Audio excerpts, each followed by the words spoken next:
Three strategies, three different ages, and for most people, only one right answer, but only if they know which numbers actually matter.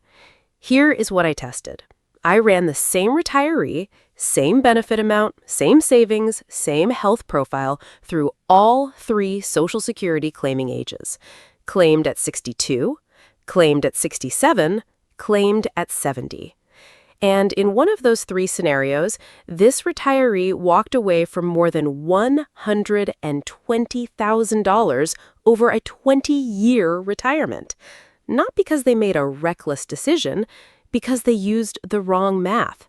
They looked at the monthly check and stopped there. They never ran the numbers that actually determine which strategy wins for their specific situation. And that is the mistake most people make at one of the most important financial crossroads of their lives. My name is Clara Morgan. On this channel, I cover Social Security, Medicare, and retirement income rules in plain English, so you can make these decisions with confidence, not guesswork. Today's video is for you if you are anywhere between 58 and 70 years old and you have not yet claimed Social Security. It is for you if you already claimed and you are wondering whether you made the right call. And it is for you if you are the higher earning spouse in a marriage. Because your decision does not just affect your check, it affects your spouse's income for the rest of their life. By the end of this video, you will understand exactly how the three claiming ages compare, what the real break-even math looks like, and the two situations where the conventional wisdom about waiting is actually wrong. Let me start with the numbers. Most people approach this decision by asking one question: which age gives me the most money per month? That is the wrong question. The right question is, which strategy produces the most total money across my actual lifetime, given my health, my spouse's situation, and whether I am still working? Those are three completely different calculations, and most people only run one of them. Here's what the math actually looks like using real 2026 Social Security numbers, and why the answer is different for three different types of retirees. Strategy 1. Claim at 62. This is the most popular choice. According to SSA data, the majority of Americans claim before their full retirement age, and 62 is the most common single year. Here is what it actually means. If your full retirement age is 67, which applies to everyone born in 1960 or later, claiming at 62 permanently reduces your benefit by 30%. Let me put that in real numbers. Say your full retirement benefit would be $2,000 a month. At 62, you receive $1,400 a month instead. That's $600 less every month for the rest of your life. Over 20 years, that difference is $144,000. But here's when claiming at 62 makes the math work. If your health is poor or you have a family history of shorter life expectancy, claiming early can be the right call. The break-even point between claiming at 62 versus waiting until 67 is approximately age 78 and 8 months. If you do not expect to live past 78, claiming early means more total dollars in your pocket. There's also a trap that almost no one warns you about.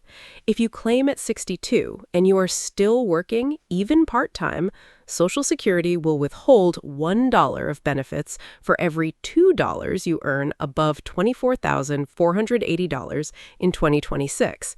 That's the earnings test, and it catches thousands of people every year who claimed early without knowing that rule existed. Strategy 2. Claim at full retirement age, 67. This is the default, the safe middle, and for many retirees, it is a reasonable choice. At 67, you receive 100% of your calculated benefit, in our example, the full $2,000 per month. No reduction, no delay bonus. The number SSA calculated based on your lifetime earnings exactly as it is. The break-even between 67 and 70, meaning the point at which waiting pays off, falls around age 79 to 82, depending on your benefit amount and cost of living adjustments.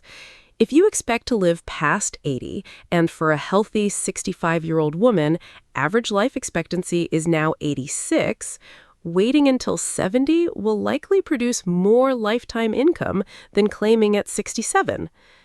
But there's one group for whom claiming at 67 is often the right answer, even when they're in good health, and almost nobody talks about this group. It's the lower-earning spouse. If you're the lower earner in a marriage, your own benefit may be smaller than the spousal benefit you could receive, which is up to 50% of your spouse's full retirement benefit. In that case, the math around your own claiming age matters less than you might think. What matters far more is when the higher earner claims. And that brings us to strategy 3, which is where the real money lives. Strategy 3. Wait until 70. For every year you delay claiming Social Security past your full retirement age, your benefit grows by 8%. From 67 to 70, 3 years, that is a 24% permanent increase. On a $2,000 benefit, that means $2,480 per month instead. $480 more every month for life. Over a 20-year retirement, that difference is $115,200. And here's the number most people miss entirely.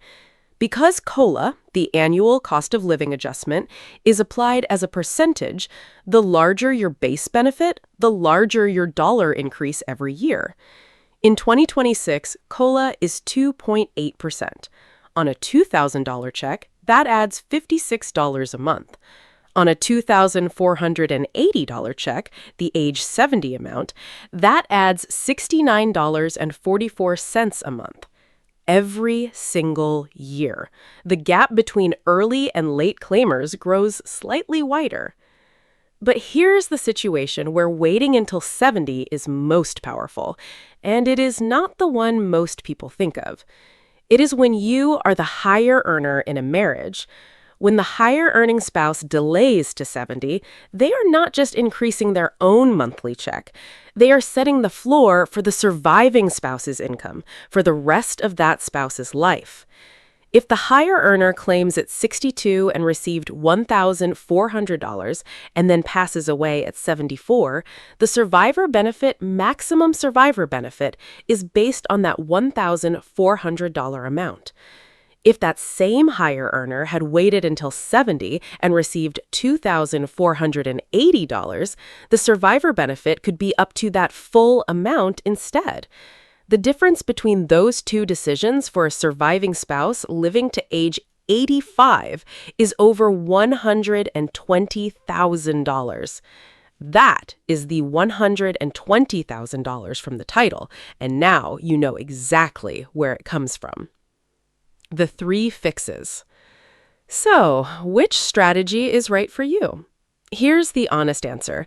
It depends on 3 things. And if you can answer these 3 questions, you will know which path makes the most sense. Question 1. What is your health situation? If you are in poor health or have significant chronic conditions, claiming earlier, at 62 or 63, may produce the most total lifetime benefit. The break-even math shifts in your favor when life expectancy is shorter. If you are in good health, the case for waiting grows stronger with every year past 62. Question 2. Are you the higher earner in a marriage? If yes, your claiming age is not just your decision.